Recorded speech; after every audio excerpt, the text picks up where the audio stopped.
দেখো, সারা বছর না পড়ে শুধু পরীক্ষার আগে পড়ে পরীক্ষা দিতে যাওয়াটা একটা ট্যালেন্ট। সবাই এটা পারে না। আমি আর তুমি ট্যালেন্টেড। তুমি তোমার ট্যালেন্টেড বন্ধুগুলোকে এটা পাঠাও, ওদেরকে ট্যাগ করো যে সারা বছর বেড়াই উড়ে ফাঁকি মোদের পেশা, বাউন্ডুলে ডিগ্রি আমার, ওটাই আমার নেশা। বইপত্র গুছিয়ে রাখি, ছুঁই না আমি বেশি, বেকার বেকার ঘেঁটে ওদের করব কেন মেসি? ওরা থাক না ওদের মতো। বিদ্যে হলো স্বয়ং দেবী, জীবন পথের আলো। আমিষ খেয়ে যখন তখন বই ছোঁয়া কি ভালো? তুমি বলো না।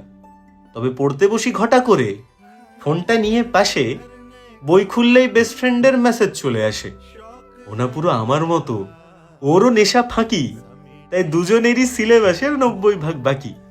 প্রতি বছর ভাবি এবার পড়বো প্রথম থেকে, পড়তে গেলে ডিম আনতে মা খালি নাই ডেকে। তুমি বলো, এই ডিম, দুধ, নকুলদানা, শ্যাম্পু আনতে কতটা সময় নষ্ট হয়, সেটা মা বোঝে না। আরেকটা কথাও তো ভাবতে হবে যে আমরা যদি সব পড়ে নিই, টপাররা কি পাবে? বেকার বেকার তখন ওরা ডিপ্রেশনে যাবে। সেটা কি আমরা করতে পারি? তাই রুটিন পেলেই সিলেবাসের আনবক্সিং করি। আমরা বাপু পরীক্ষার ওই আগের রাতেই পড়ি। আমরা তাতেই সুখী, তাতে আমাদের হয়ে যায়। আমরা যদি সারা বছর পড়ে নিই, পৃথিবী উল্টে যাবে।